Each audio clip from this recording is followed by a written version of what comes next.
Let's now bring in independent political analyst Dr. Dale McKinley joining us for this discussion. A very good evening to you, Dr. McKinley. Thank you for your time. The roads leading in and out of the ANC's Luthuli House were cordoned off by police today. All of this despite the former President Jacob Zuma's disciplinary hearing with the ANC being held virtually.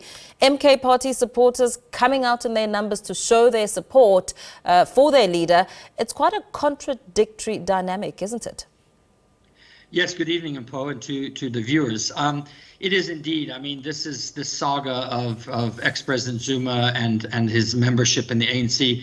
In my estimation, I think probably many others should have been wrapped up quite a long time ago. I think what the amazing thing is that he's still a member.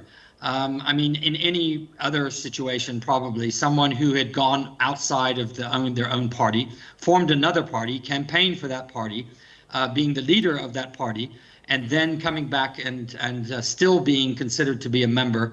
I mean, that's shows a degree of I don't know if the ANC itself is, I think, of handling this very, very, should we say, carefully. So as because of the political fallout, I think they wanted to wait till after the elections. But it's clear. I mean, if one reads Section 25 of the ANC Constitution in respect of this, he's broken both of the sections, the subsections in Section 25 very clearly, whether it's him or anybody else. And my sense would be, I mean, in any kind of disciplinary procedure, that this would be a fairly foregone conclusion already. Yeah, more so, I mean, looking at what's happened just recently, last week, we know that Zuma was a no-show at the first virtual meeting. Instead, he sent his ally Tony Yengeni to represent him and persuade the ANC to have the hearing in person. Of course, that was a demand that the ANC vehemently rejected.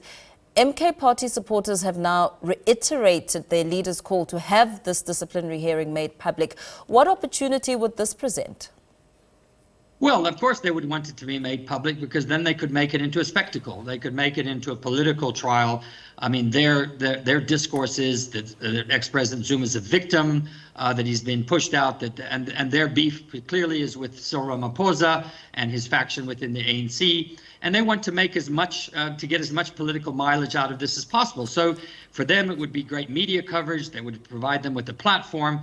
So it's not surprising that they would demand that. But in any organization, and particularly this particular political party, I mean, calling for a public hearing is a no-start. It's a non-starter. It was never going to happen. It wouldn't happen in any other political party. You don't hold public hearings in internal disciplinary procedures. So I think it was just a ploy on their part to try to make political ground, or to try to make some political points. It was never going to happen. I don't think anybody expected it to happen. But they will make it. They will use it and say, and as they already are, they were going to use it and saying, see, this is an example of how the ANC doesn't want to come clean, and they want to do this behind the closed doors. And I think that's their agenda, is to make sure that they can use this entire process, which they probably know what the outcome is going to be, to make political mileage for the MK party itself. We know that Zuma faces 2 charges, both of which relate to the MK party, for which he announced he would campaign in December of 2023. Of course, 5 months at that time before the general elections. The ANC then suspended him in January for actively challenging the integrity of the party and campaigning to dislodge it from power. It's a unique situation. What's likely to happen? Should Zuma be expelled or sanctioned following this hearing? Well, I think any person who belongs to any political party with a constitution which has those clauses, which many do, it's a cut and dried situation. I mean, if any person, but particularly a leader and a former president of the party himself, goes outside your own constitution, forms another rival political party, and then basically contests elections on that basis, that's the grounds for dismissal. I mean, clearly, that I don't see any other potential outcome. I don't know how they would argue. Their argument is going to be that there was some kind of nefarious agenda, political agenda to prosecute, but that's not going to fly in terms of an internal disciplinary process. So I would expect that he would be expelled. I don't think there's going to be any, I don't think there's any other rational outcome, irrespective of the politics involved. Simply on the disciplinary processes and procedures, it's a fairly cut and dried case. Yeah. We heard the MK regional leader pouring cold water over suggestions that the MK is a violent party, saying that all they've wanted is justice for Zuma, and also urging people to stop saying that the MK party is ill-disciplined and a violent party. Where would the perceptions have emanated from? Because it's certainly not by chance.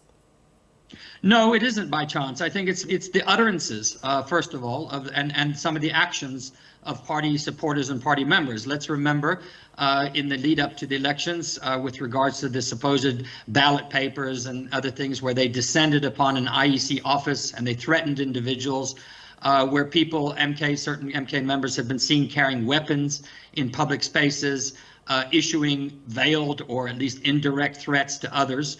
So in that case, and the ex-president himself saying certain things that other people could interpret as being incitement potentially to violence, basically saying, don't push us, warning people that, you know, if they go too far, then there'll be consequences. Well, given what happened about 2 or 3 years ago in our country, I think many people will take some of those comments seriously. So while one cannot say that there is a direct correlation, and one must, you know, say that we'll judge MK and South Africans will judge them by their actions going forward, there is some kind of history here that would cause people to say, to make some questions around that kind of behavior. Yes. Absolutely. Thank you so much for weighing in on this discussion. Independent political analyst Dr. Dale McKinley there, just helping us make sense of all of this.